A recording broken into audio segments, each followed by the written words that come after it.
When was the last time you thought about your insurance coverage? For me, it is not very often, but I know for a fact that you sleep soundly at night knowing that you have it. That means it's important, and that means you need to understand what it is that you have. It means you need to understand where your liability is, and you need someone that you can trust to have that conversation with. Several years ago, I met Mike Hyam at an AWT convention of McGowan Insurance Group. And at the time, I had our insurance through a local broker who is an extremely nice guy, and we had our auto policies with him for years. And when I started my company, I naturally called him and he got us coverage. The thing is, he did not understand the water treatment industry. So he was giving us the best coverage he knew to get us without understanding the industry. I had a conversation with Mike at that convention, and he asked some very good questions that I didn't have the answers to. And I'm sure glad he asked those questions because, folks, I did not know to ask them. But as soon as he asked them, I knew that I did not have all the coverages that I need. Think of all the coverages out there: property, general liability, professional liability, workers' compensation, employee practices liability. Folks, there's even insurance for cyber liability. And I have to tell you, I did not know to ask about that one, but Mike did, because this is what he does. He serves the water treatment industry, and he knows that there is a potential liability because of the remote access that we do with our controllers. Not only did he get me the right coverage with the right company, he was able to give me advice on making sure that we had proper policies in effect to make sure that we were protecting ourselves and our customers. A lot of insurers can only write through one insurance carrier. McGowan Insurance Group represents dozens of carriers like Donegal Insurance. And when we go to renew, I can't tell you how awesome it is that they are able to look at multiple suppliers to make sure that we're getting the best coverage, but we're also getting the best value. I know without a doubt, because McGowan Insurance Group understands the water treatment industry, that we are getting that each and every time we renew with them. They do liability, benefits, bonds. They are a full service agency. Give the fine folks at McGowan Insurance Group a call today and tell them that Trace sent you. Or visit them on the web at mcgowansgrp.com.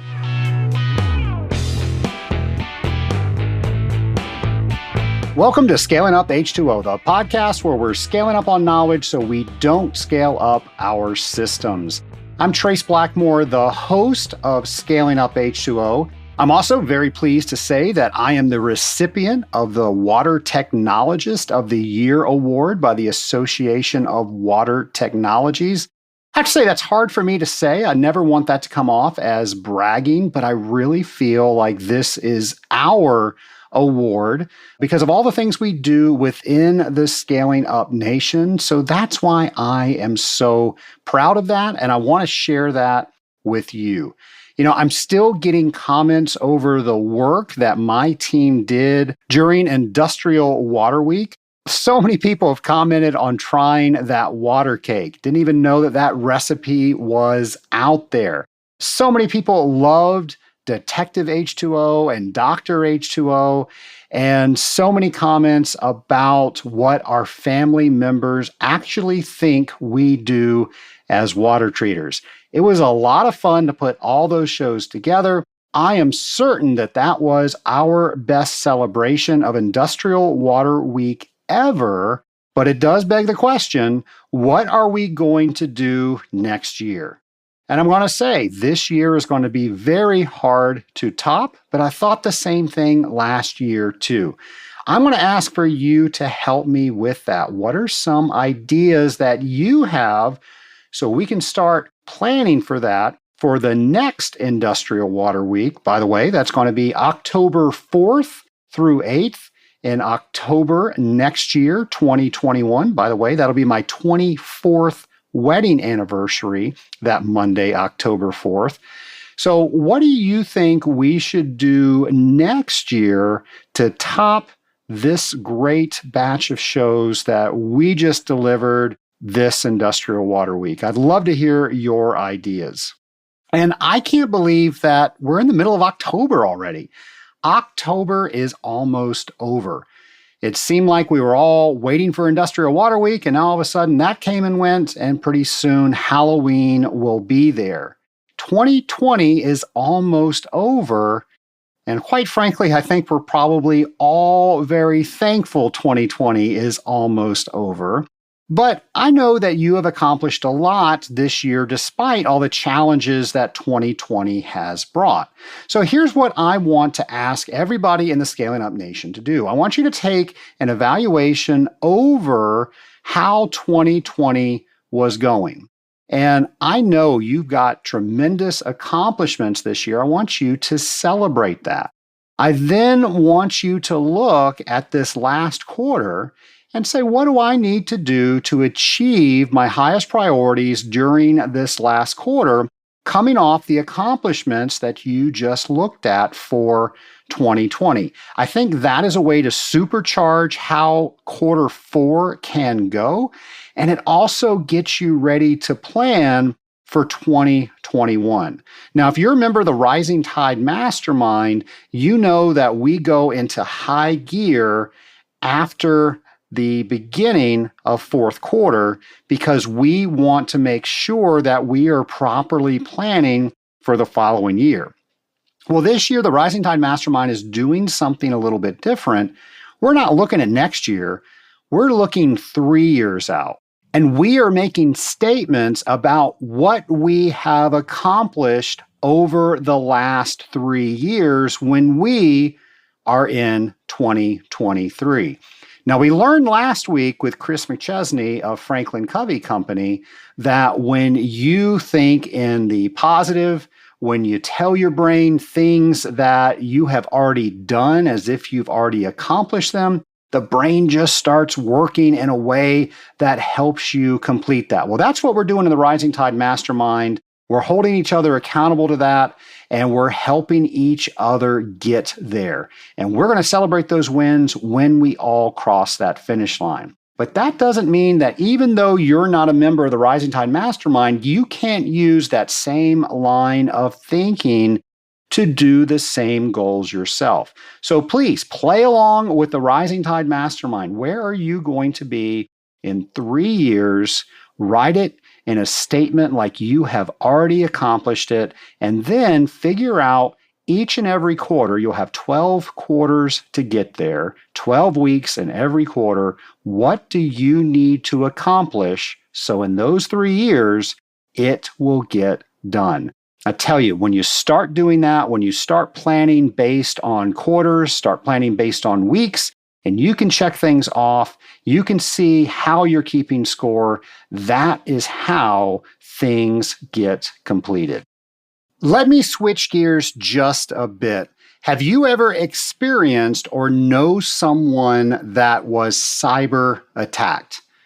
Well, I have. It was a good friend of mine, and all of his data was being held hostage for a ransom because somebody opened an email that they shouldn't have opened. Now, I saw this email. There is no way that this looked legitimate. It was just somebody clicking that wasn't paying attention. And imagine that. Imagine if all your data was locked up and you did not have access to it.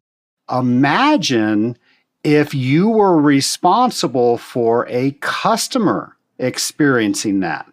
Imagine if your kids opened something at home and now all of your passwords are suddenly on the dark web. Have I scared you enough yet? After all, it's close to Halloween. Well, today my guest is Keon Williams of Cyber Leadership and Strategy Solutions. He's going to talk about that these things really do happen, but more than that, he's going to give us some solutions on what we should be doing, how we should be educating ourselves, how we should be training people in our company, people at home, so we can mitigate the risk against cyber attack. I know you are going to learn something today on this episode that you are going to immediately do before you go to bed tonight. So please enjoy my interview with Keon Williams. Scaling Up Nation, as you know, technology makes our life so much easier, but there are also certain things that come with that technology. And of course, that's people trying to do harm using our technology against us. So our lab partner today is Keon Williams, and he is an expert when it comes to cybersecurity. Keon, how are you today? I'm doing great. It's a pleasure to be here. Well, we are so glad that you are here because there are so many misunderstandings out there of how to keep our company safe, how to keep ourselves safe when we are using these wonderful devices that save so much time and make information so much easier to access. But we also know on the back end, people are trying to use it against us. They're trying to get information. They're trying to break into areas.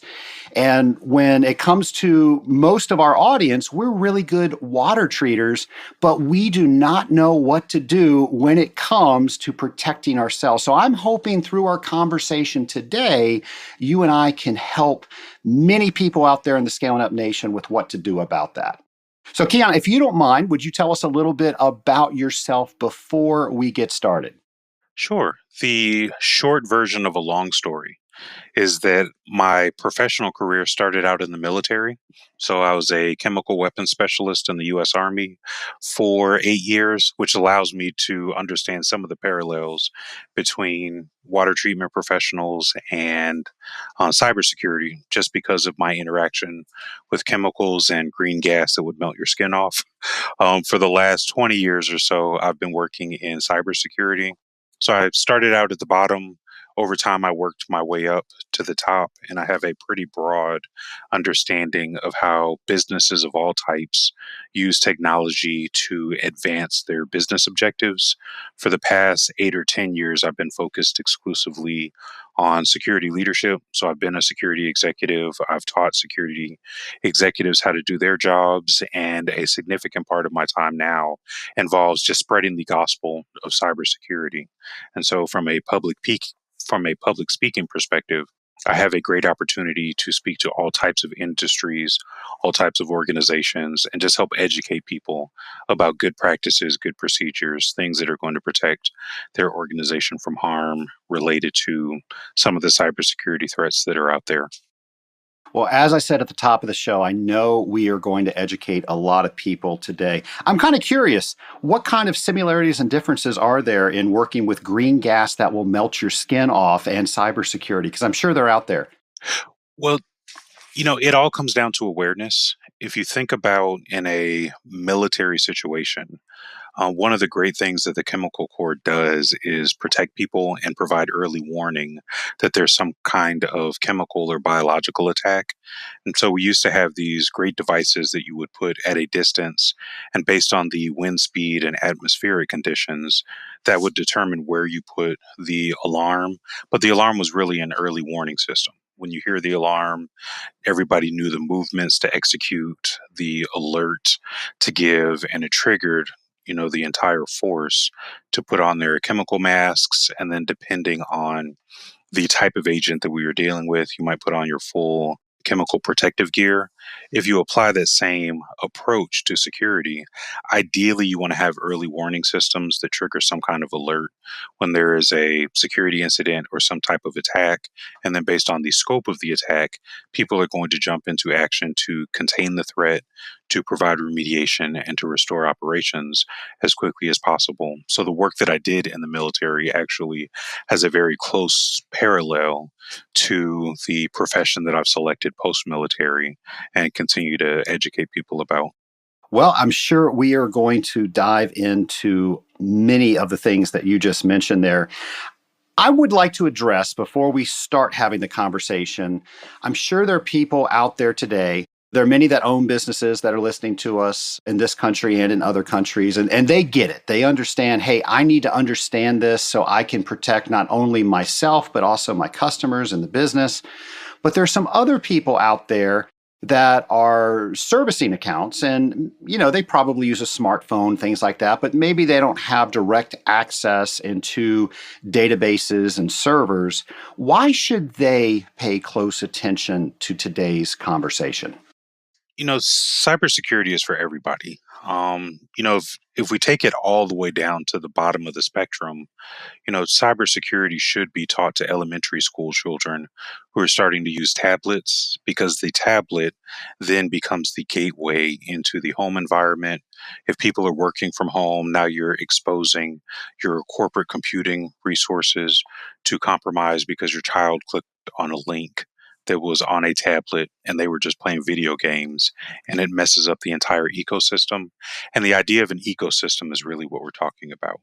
And so, for people who provide professional services, for people who are employees, all of the devices that are in their personal ecosystems are ultimately going to affect the organization, depending on how well or how poorly you protect those devices, keep them clean, keep them sanitary. And, the idea about hygiene and sanitation is very relevant to water treatment professionals. So I think, again, it's a great parallel where we're thinking about keeping our devices clean and sanitary and safe from harm, because any negative agent, any pollution that we introduce into the environment is going to affect everything. Something I find very interesting, and you and I were having this conversation when we met originally, was that Target, they had their hack a couple of years back that really devastated a lot of things in that company. That hack was achieved by the hackers finding a back door from the HVAC contractor that their store was using. So I think that that's very similar to how we control our products using controllers and using internet to control our programs. So you have more knowledge than I do about that particular attack. Do you mind sharing with the Scaling Up Nation a little bit of the particulars around the target attack? Sure. Well, at a high level, what I'd like to do is avoid picking on Target, because people have been attacking them and using them as the use case for years. But Target is actually one of many companies that has had some kind of data breach or security incident because they just didn't do a great job of vendor risk management. And so, if you look at NIST, the National Institute of Standards and Technology, actually has some great guidance that talks about the cybersecurity supply chain risk management. If you Google C-SCRM, it'll take you to some great resources. And I think if we move away from Target as a specific case and think a little more broadly, because not every organization is going to have an HVAC vendor that has a portal where access control could introduce some things, your supply chain plays a huge part in the success or lack thereof related to your security program.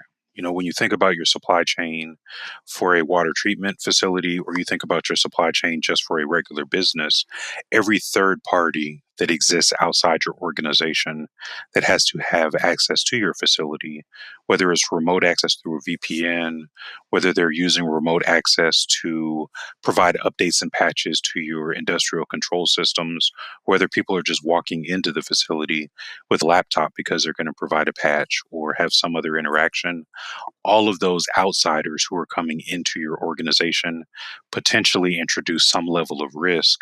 And the way that you consider, how am I going to evaluate that risk? How am I going to understand it? What am I going to allow or not allow, is going to play a huge part in the long term success of a lot of organizations. What I think would be a very interesting case study within the context of this conversation is if you look at the nuclear plants in the Middle East, where there was a large attack that was facilitated against them. That was actually a closed system that didn't have internet access. And the thing that was the root of that security incident was not that a third party did some kind of internet based attack, but it was that a user took a USB drive into the facility. And now we've broken the boundary, so to speak, because a trusted insider brought an untrusted device, plugged it into the environment, and that's how the attack was spread. And so it causes you to consider, regardless of the organization, what policies and procedures and protocols do we have in place that are going to help us consider all of the attack vectors that we're facing, but also how do we educate our employees? People do security awareness training, and the entire conversation focuses on phishing, but you don't always think about, maybe we're not receiving emails, maybe most of our users aren't even touching a computer, but what happens when a user sees a USB drive, they stick it into a computer and see what's on it, and what's on it secretly installs some kind of malicious software that allows an attacker to gain access or shut down the SCADA systems. That could be a problem that's really preventable simply by providing education and making sure that people are aware that those types of threats exist. Well, you mentioned a lot of stuff there, so I want to try to unpack that a little bit or ask you to unpack it. So, what kind of procedures could we have in place? Because I'm just like the guy that you described. If I see a jump drive that's sitting on my desk, the first thing I do is I stick it in my computer to see what's on it. And that might have been set there for exactly what you said, for somebody to infiltrate the security that we do have. So, what does a policy look like when we're looking at USB drives? If you look at USB drives specifically, one thing that we did when I was at the Centers for Disease Control that worked out really well is we had a trusted device policy. There were specific USB drives that we were allowed to plug into our computers. The USB drive had the fingerprint reader. It had a specific design. It had branding that everybody recognized. And then the USB drive required, advanced registration with a central authority so that we could do virus scanning on the devices. So that even if I took that USB drive and plugged it into a computer somewhere else, before I plugged it back in the corporate computer, there was a scan that was done to make sure that there was no malicious software on there. Companies could purchase those. It's worth the investment. If you think about Atlanta, and Atlanta had a ransomware attack, and there were multi-millions of dollars that were spent for remediation, the cost of secure USB drives is ultimately going to be much lower than the impact of having a ransomware attack or a data breach or some other compromise that shuts down your SCADA systems. Well, Atlanta would probably be able to afford, I would say, more than what most of our listeners would be able to pay out for something like you described. So, does that mean it's out of reach for the rest of us? Well, prevention is the best medicine. If I put my public health hat on, there are a lot of things that the CDC advocates for to prevent things from happening instead of the amount of time that you would spend on remediation. Thinking about the audience and them being water treatment professionals, the same thing applies. I would rather prevent the distribution of disease because we are treating the water and making it safe than to drink some water that is not really very attractive, and then I have to suffer the aftermath of infectious diseases or other things simply because we didn't take the right approach to make sure that the environment was clean, or in this case with the water example, make sure that the water was clean, was potable, and was safe for consumption. It's the same idea in both perspectives. We're thinking about what is the right thing to do to protect the consumers of our product. And in the water treatment case, we're treating water.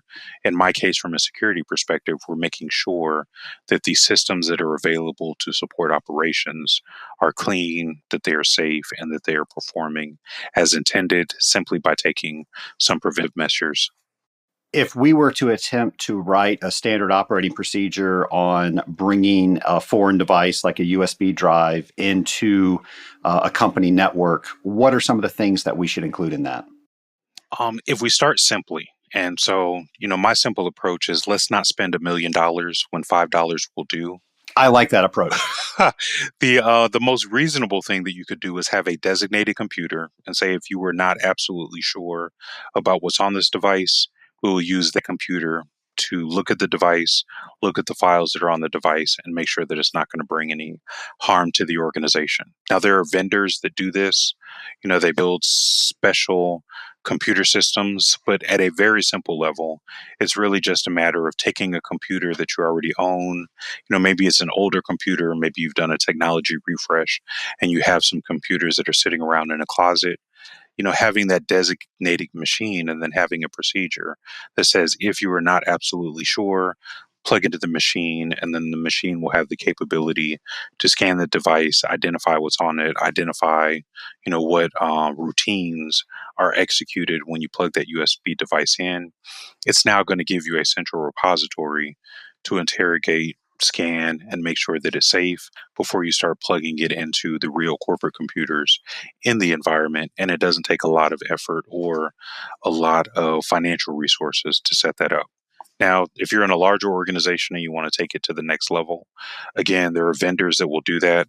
Some of my friends work in oil and gas or in large manufacturing facilities. And so there are vendors that tailor solutions for that because in their context, you might have 65,000 plant employees who don't normally use a computer. But if they come across a device or they need to use a computer, there is still a solution in place to make sure that those infrequent computer users still understand the procedure and their infrequent use doesn't cause a major disruption to operations. Another topic you mentioned earlier was phishing. And I was just on vacation, and one of my trusted employees received an email that looked like it was from me, stating that I was away and I needed him to transfer funds. Luckily, we had training on this and we talked about this, and he didn't. The email was close enough that if you weren't looking, you would think it was mine. But in further investigation, you could see that something was off about it. So nothing happened with that. But I know that they would not do things like that if they weren't successful. So, can we take a moment and talk about one, what really phishing emails are and how we can protect ourselves against those? Sure. If we go back to the beginning, phishing is just another permutation of spam. And so spam historically was just unsolicited email. That's why you ended up with the Can Spam Act. And, it was meant to provide some kind of regulatory penalty for sending massive amounts of unsolicited emails to people. And over time, what people have figured out is that if I target an organization or I just cast a wide net and send billions of messages to people that has a link that's going to produce some kind of negative outcome or an opening into the organization, that even 1 or 2% of a billion is still a lot of people. And so spam has become spam and phishing have both become very lucrative for organized crime and for criminals who want to make a quick buck. As time has progressed, the phishing messages have become more and more targeted to the point that they will do research about the organization, kind of understand how you communicate, what is the industry that you're in, so that they can craft a message that looks more and more relevant. One of the things that I see very frequently, and I've even had to educate my employees about, is that we use a voice over internet phones. So VoIP, nobody actually has a real phone on their desk. All of the phone calls come in through the computer. And if you don't answer the phone, then you get an email with an attachment that is the voice message, which really increases the effectiveness of our interactions with the phones. It makes things much more convenient. But if somebody happens to send a message that says, hey, you missed a call and you have a voicemail, and is crafted to look similar enough, it is possible that somebody would actually click on an attachment. Now, it's not just a link, and then that attachment could have a malicious payload. And the best countermeasure for this is just training. The more people are aware of what things should look like versus what things could look like that are close but not actually the right format, the right formatting, the right header, the right logo, or even just the ability to look at the link that's in the message and make sure that you look a little deeper and make sure that it's actually going where it says it's going to go. All of those are going to be things that help you from a practice perspective avoid the negative impact or the negative consequence of phishing messages. And then for the organizations that have the budget there's always a tool that is going to help with that. So you have things like Proofpoint, you have solutions like SolarWinds that you can purchase from a vendor, from a consultant, from a third party organization, where they actually install those tools in line on your mail server, and they'll do a lot of the work for you, which drastically reduces the number of malicious emails that would actually get to your users on their mobile device or on their computers. I think I'm safe to say that most people are familiar with Outlook or Office 365. So, are there things that we can do in the settings of that program to help protect us? One thing that would be constructive is to talk to the IT team or your email administrator within your organization and just ask them to turn on the feature in Office 365. And I believe this also works for the G Suite for those organizations that are using Google. But you basically just get a message at the top that says this message came from outside the organization. For the use case that you provided, where they're pretending to be you, if the header at the top says this message originated outside the organization, well, they know it didn't come from you, because if it came from an internal employee, it wouldn't have had that message. What some people are finding are that users are getting desensitized to that message because they're used to seeing it. So the additional practice that I would recommend is that the IT teams that are managing this feature, periodically change the color. Maybe sometimes is white text inside of a bold background. Maybe change it from blue to red to yellow to hot pink to lime green, so that the message continues to stand out. But ultimately, you want to draw the attention to your users. The difference between something that came from an internal corporate employee and something that came from an external employee. And that's really going to cut down on messages that appear to be from the CEO and tells the CFO to wire $1 million to the Cayman Islands. Well, that's not really legitimate if that message came from outside the organization. A friend of mine about a year ago was trying to access his information, and he was a victim of a ransomware attack. And he was not prepared for it. And since that time, we've tried to do some things because his story really scared me. And I'm sure you've been involved with other people that have suffered ransomware attacks. Can you explain a little bit about what that is, and then what we need to know about it and what we should do about it? Sure. So ransomware very often ties into the conversation that we had about phishing.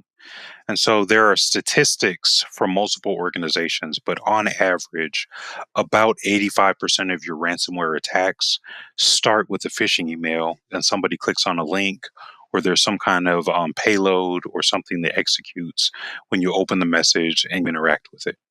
And so, the conversation that we had about email security is a good start to reducing the likelihood that you're going to face the impact of ransomware. And then the other part of the equation is going to be preparation. We talked about water treatment and you're preparing things in advance. We talked about the alarms that we had when I did chemical weapons that notified you in advance. Any early warning system that you have that is going to identify that ransomware is happening is going to increase your capability to contain it so that it doesn't take over the entire organization. At a technical level, what many companies should do is think about network segmentation, so that you are isolating different things on the network, and so that something that happens in one area does not automatically affect other parts of the organization. For people who store, process, or transmit credit cards, they're often familiar with this because of PCI compliance, because the payment card industry, that includes MasterCard, Visa, Discover, American Express, from a security and compliance perspective, they require that anything relating to credit cards should be isolated from other things in your business operations. If you take that same concept and then apply it to your entire organization, the SCADA and ICS components of the organization should be on a different segment or portion of the network compared to your back office systems, compared to your servers if you have servers in the environment, compared to the workstations that are in the environment. And the more you separate things, the more you can reduce the impact of ransomware when it occurs. And then you allow your response teams, whether it's corporate employees or a third party company that you selected to work with, now the response team can focus on a specific area while things continue to operate in other network segments that weren't affected by the ransomware. Another thing that contributes to this equation is just having good backups. What tends to happen, and I see this when I have my consulting hat on, is that a lot of organizations have no idea where their data is. They have no idea what the value of that data is, and there's no formal standard for classifying data, for backing data up, for testing the backups to make sure that you can restore them. That standard business continuity planning is going to be very valuable when it comes to ransomware, because sometimes, even if you pay the ransom, the key that they give you to get all of your data back doesn't work. And so now you've paid the ransom and you still can't get your data back. The countermeasure for that is just to have good procedures for backups, have the capability to restore your information, and that's going to expedite the process for recovering systems and services and getting back online. And then the network segmentation is hopefully going to reduce the impact of the ransomware altogether, because it would be much easier to address maybe 5, 10, 15 systems being affected instead of 100% of my environment being affected.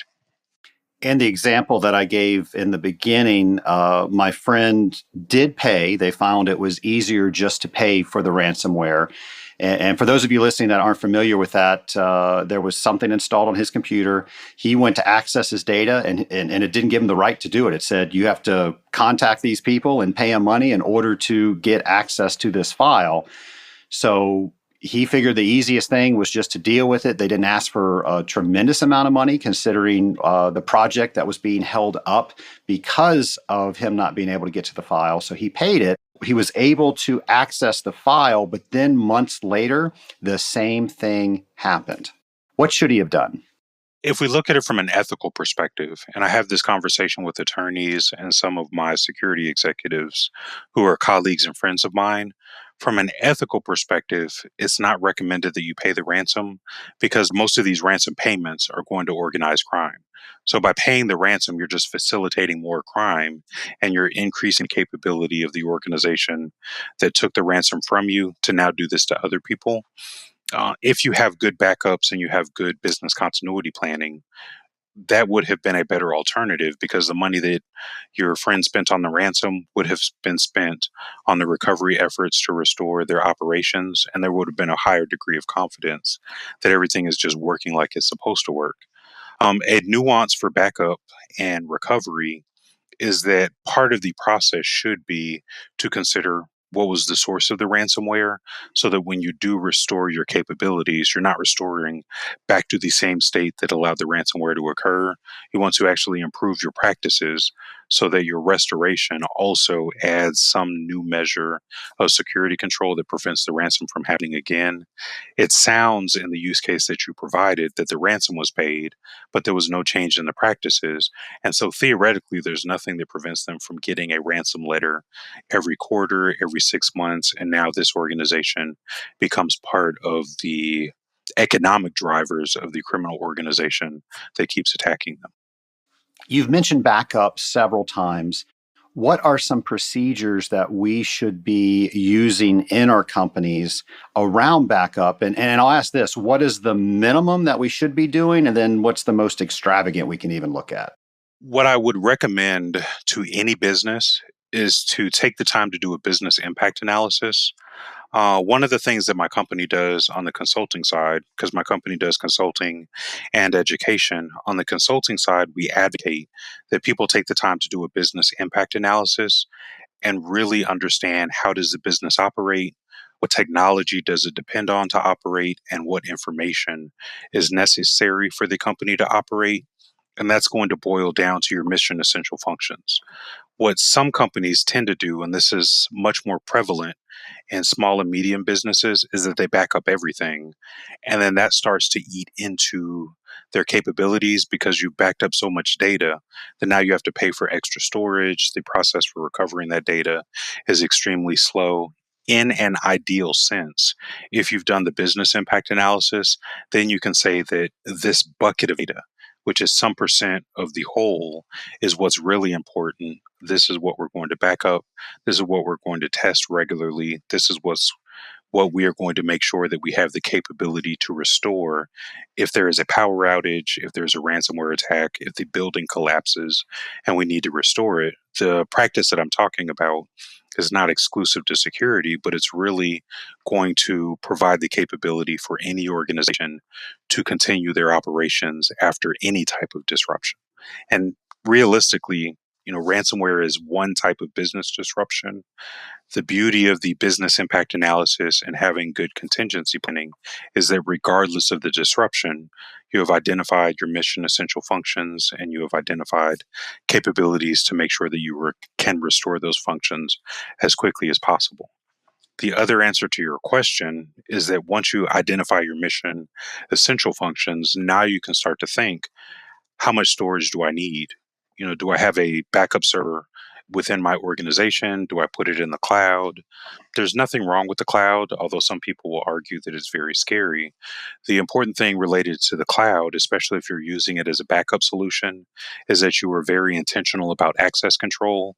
Not everybody needs to have access to your backup data. And then you also need to make sure that whatever controls you have in place in production also exist in the backup environment, because data is just data as far as computer systems are concerned. And you have to make sure that you protect that data everywhere that it exists. If you get that right, now what you have is you're protecting all the data while you're using it in production. Then you're protecting the data in whatever backup location is appropriate for the organization. And when you need to restore the data, you have confidence that it is the right data. We haven't violated integrity. It's going to support your operations, and then you just restore it and keep moving. And once you get into that good rhythm and those good practices, you should be able to restore things within a timely manner so that your core operations don't realize a significant impact. I can't say there's no impact at all, but the objective is to make the impact as small and as manageable as possible. So for somebody listening today and they say that business impact analysis sounds like something that I've never thought about before, but I need to look into this, what advice do you have for them? There's two approaches. They can hire an expert. And so obviously my opinion is biased because we are those experts. Or they can just read best practices. There is a document from NIST, and NIST is not the only source of wisdom related to cybersecurity. But for those people who are in the United States and even people globally, the American tax dollars have produced a great set of documents that cover everything that you ever wanted to do from a security perspective. And so if my intention as a small business owner, as a medium business owner, was to develop my own business continuity plan, then NIST Special Publication 800-34 is going to at least give the overarching guidance. And even if you seek help from experts, you now use that NIST document to frame and guide your expectations for what they're going to produce. And so it tells you, how do you do the business impact analysis at a high level? The 800-34 tells you how to start to build your contingency planning. And then if you need help from an expert, now you're not allowing the expert to tell you everything. You've at least developed a basic level of knowledge about what should be produced, what I need to consider, what's the information that I need to start gathering so that the consulting fee is reasonable and you have some level of confidence that what you get from the consultant that you hire is actually going to be valid and relevant to meet your needs. Well, Keon, you've provided me with that document for contingency planning. So we'll get that on the show notes page. So Nation, if you want to download that for absolutely free, you can go to the show notes page and you can do that. And Keon, thank you for providing that. Sure. The objective is to make sure that everybody has as many resources as possible without having to pay for them. If you go to csrc.nist.gov, there's actually an entire catalog of security standards that you can look at. What we'll do in the show notes is make sure that you have things that address what we're talking about specifically. But for people who are curious, there are hundreds of documents that talk about hundreds of security topics, and all of those are freely available. Well, thank you for that. I want to ask you one question, and then I want to shift over where we can really help a lot of people in the Scaling Up Nation, which I think we've done on this episode. But I want to describe the systems that we have in almost every single one of our accounts where there is a microprocessor controller hanging there on the wall. It's feeding our program, and we have access either into the internet, and sometimes it's through a wireless card where it has its own cellular connection. That we probably have less to worry about. But sometimes it goes into the actual company's internet where it resides. What are some things that we should be doing to protect not only our customers, but also ourselves? Part of the answer is addressed by our conversation previously about network segmentation. I think another part of the answer is just access control.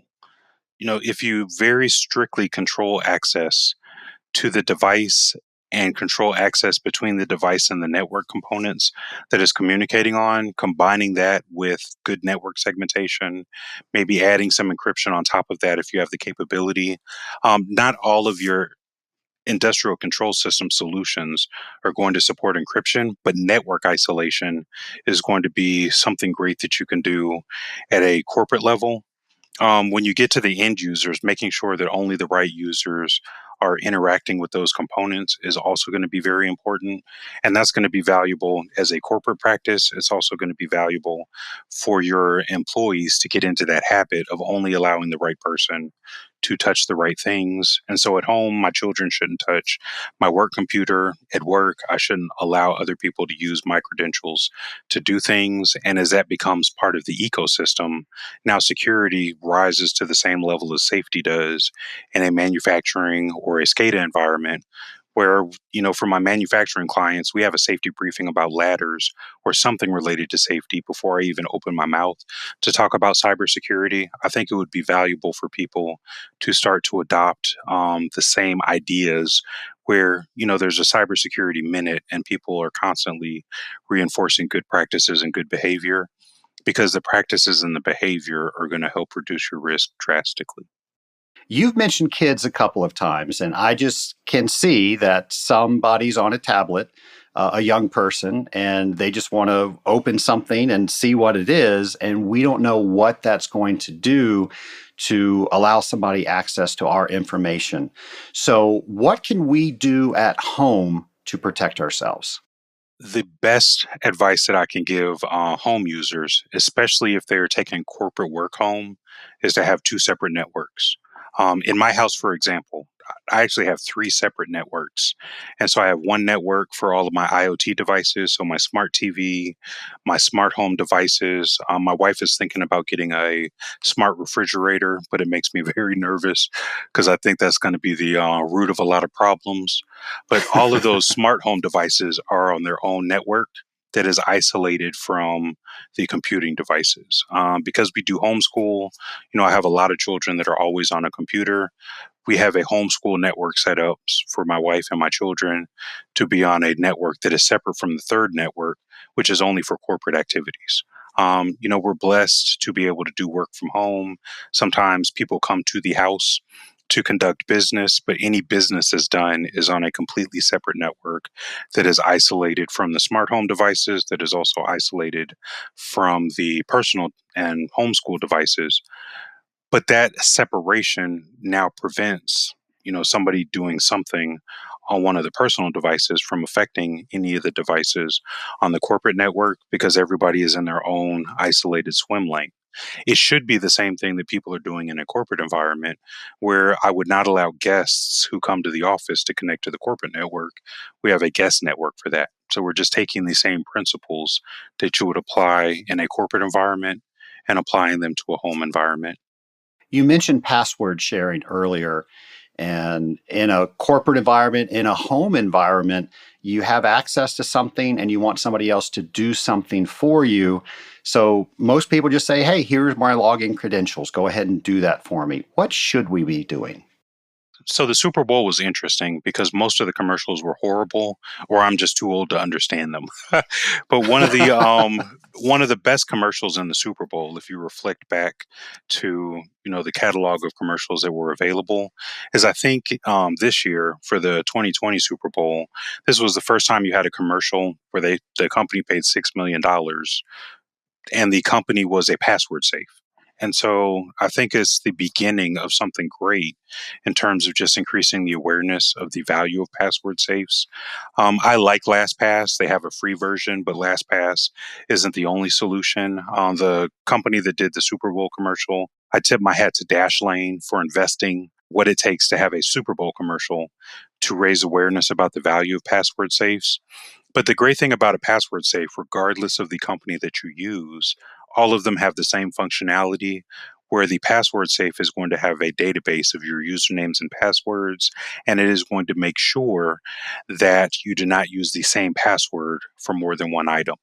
What that does is it prevents a situation whereby what you tend to see with a lot of people, and this is corporate users and home users, is they will use the same password to log into Facebook, Twitter, their bank account, and their desk at their computer because it's something that they have memorized. But if any one of those items gets compromised, now the people who broke into your Facebook account can log into your bank account because your username is your email and you're using the same password across multiple services. The password safe is going to stop you from doing that. It's going to warn you when you use the same password for multiple things. And the great thing about modern password safes, regardless of the solution that you choose, is they will just generate a random password and then know what password goes to what accounts.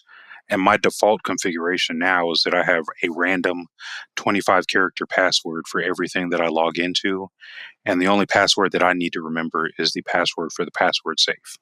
Then technology takes over, logs me in. And if I need to share a password, for example, my wife needs to know where the life insurance is in case something happens to me. That password is in my name, but through the password safe, my wife has an account also, and I can share that password with her. She never sees the password, but she can log in to the life insurance account if she ever needs it. Keon, we have covered a lot of ground today. I think we've educated a lot of people. And not only that, we've given them some handles that they can actually start improving what they're doing. But I want to ask you, if somebody just tuned in right now, what's the one thing you want them to get from this discussion? If I boiled it down to one thing, it'd be careful out there and you don't have to click on every link. Very often your security compromises are really just playing on human curiosity. People click on links because they got a message that looked interesting. Back in the day when people used to send e-cards, that was a great tool to get people to click on a fake message, and then you have horrible things happen to your computers. And the don't click on everything applies to home users, it applies to consultants and contractors, it applies to corporate users. If we extend this into just the corporate environment, kind of thinking about the audience, and we're dealing with, people that work in industrial environments, I highly recommend that everybody who works in an industrial control systems or SCADA environment, takes the time to at least look at NIST Special Publication 800-82. It is a guide to industrial control system security, and it would be a great just user awareness tool to make sure that all the people who are working in the facility, whether they touch a computer daily or they touch a computer infrequently, kind of understand how everything is put together, how you secure the environment, how you keep IT secure, and you keep your operations technology secure. Because all of these things, like we do with safety in an ICS environment, that awareness of cybersecurity practices and how things should be is going to make sure that things are how they should be much more often, and everybody can contribute to success. And that was another document that you shared with us. So we'll make sure that's available on our show notes page as well. Well, let's shift gears one more time because now I have some lightning round questions for you if you are ready. I'm ready. So now you can go back in time and you can visit your former self on your first day as a cybersecurity expert. What advice would you give yourself? If I went back and I saw my old self, I would encourage myself to dig into business practices sooner than I did. It took me 5 years after I started as a cybersecurity expert to even think about getting a business degree. And the business degree is the best thing that I've done professionally because everybody who receives everything that I do as a business person, and my communication with them improved drastically once I explored it at an academic level and then started just doing it in practice. What are the last few books that you've read? My favorite books right now, and I've read them all recently. Number one, This is Marketing from Seth Godin. I'm a huge fan of Seth. His book, Linchpin, actually helped me become an executive, and the wisdom that I got from that opened my first opportunity into security leadership. The second book, I just got it. I just cracked it open, but it is awesome so far, and it's securing DevOps. That's not going to be exciting for most people, but doing security in the cloud is where everything is going. And so this has been a great read to understand at a technical and at a business level how to secure everything when you take it out of your corporate environment and put everything on the internet. And then my third favorite book right now is just Essential Truths of the Christian Faith. When Sproul passed away, it was kind of a sad thing, but I spend a lot of my personal time in Christian ministry, and that book kind of puts things very simply and is easy to understand for everybody, regardless of what their faith background is. Now, eventually, Hollywood is going to find out about Keon Williams, and they're going to make a movie. Who plays you? That's hard to say. It depends on how old I am when they play me. When I was in the Army, I was a strapping young gentleman, 235 pounds, with 6% body fat. So maybe The Rock, even though he and I are close to the same age. If it's the older me, it'd be hard to say. Somebody who is a little more pudgy, but is wise. I'd leave it to Hollywood to choose the best actor. Fair enough. And then my last question, you now have the ability to speak with anyone throughout history. Who would it be with and why? If I could talk to anybody throughout history, I would love to talk to Abraham Lincoln. I say that kind of given the political climate in the United States today. Things are not as drastic now as they were back then, but it would really be interesting to talk to the president of the United States in the midst of a civil war that was tearing the country apart. I think that would really put things into perspective and add good context for what is really social upheaval in the US and in a lot of other countries around the world right now. Well, Keon, I want to thank you for coming on Scaling Up H2O and really educating the nation on what we should be doing about some of these cyber threats. It was my pleasure. This was a great conversation. I am very happy to share this conversation with a new audience, and hopefully it had an impact, and more of our water professionals are going to take cybersecurity on as a new learning challenge. When I was speaking with Keon, I made a list of things that I needed to do both at home and here at the office. Now, something I have that you might not have is I have a cyber security insurance policy here at our company. And the reason I do that is because, folks, I can put a line item in our budget to account for insurance. I cannot put a line item in the budget to account for what if something like that were to happen. How would I get my information back? How would I help make my customer whole? How would I do better practices to make sure that when we did get the information back, it wouldn't happen again? It's always been my philosophy that we can budget for insurance, but we can't budget for the unknown, making insurance something that I always want to look for because it's easy to put that in the line item. With the policy that we have, we actually get a team of experts that help us with best practices. They review what we're doing. We're able to call, talk to a real person, ask them questions. They give us help.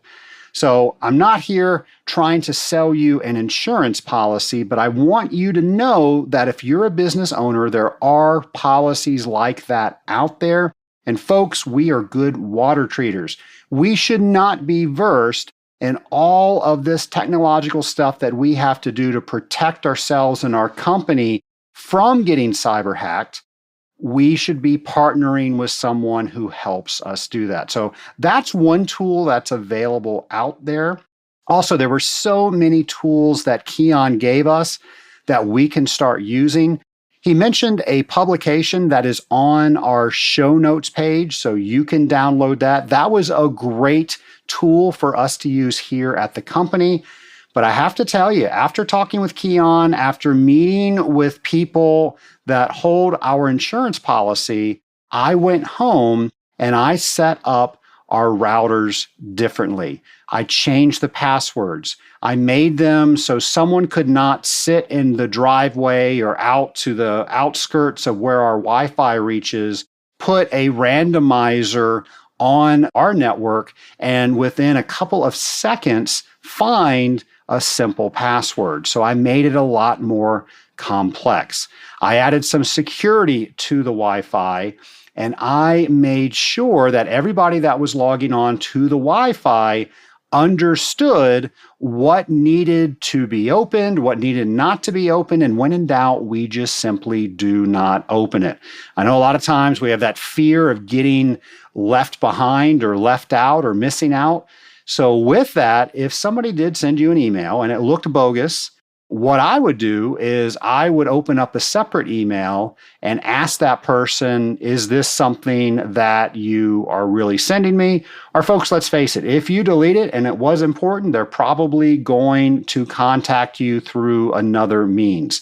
So don't click anything that you don't know is reliable. And there's so much software out there.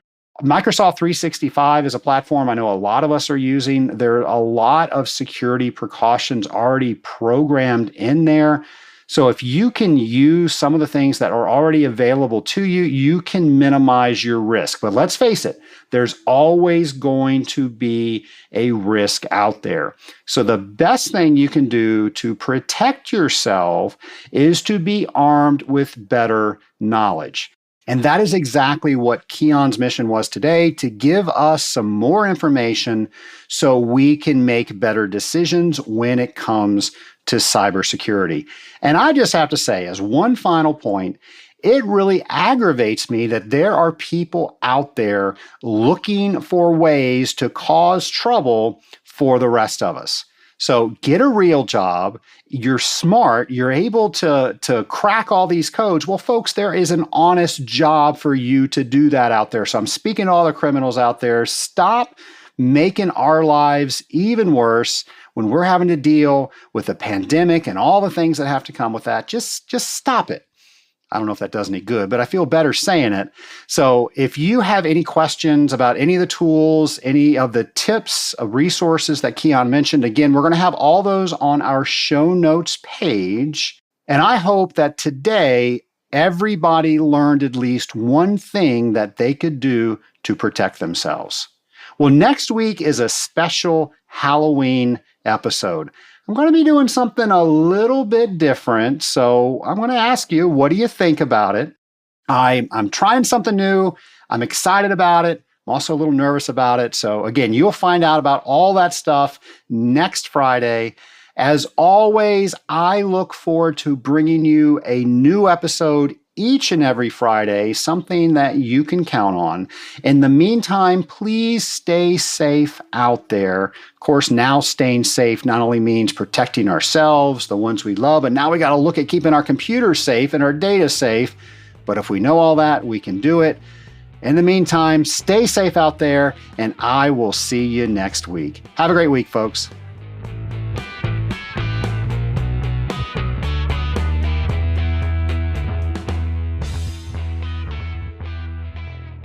Folks, you've heard me talk about the Rising Tide Mastermind and the success that all the people that are members of the Rising Tide Mastermind are enjoying.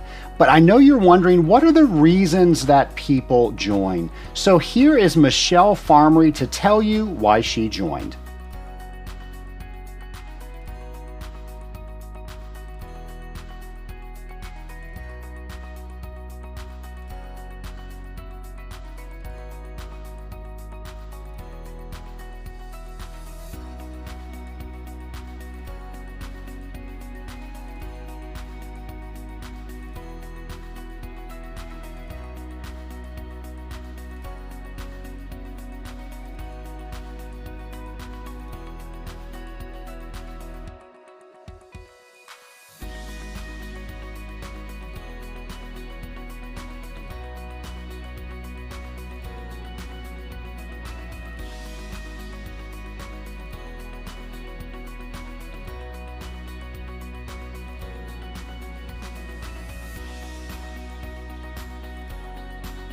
Michelle, thank you so much for sharing with the Scaling Up Nation why you joined the Rising Tide Mastermind and what you get out of the Rising Tide Mastermind.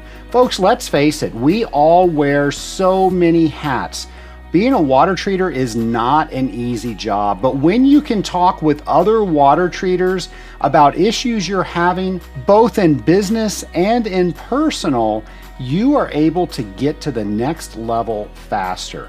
One of the things that we do in the Rising Tide Mastermind is we urge each other to take the next step, and then we hold each other accountable to make sure we're doing the right things in order to get there. Go to scalinguph2o.com/mastermind to find out more about the Rising Tide Mastermind and to see if this is a group that's right for you.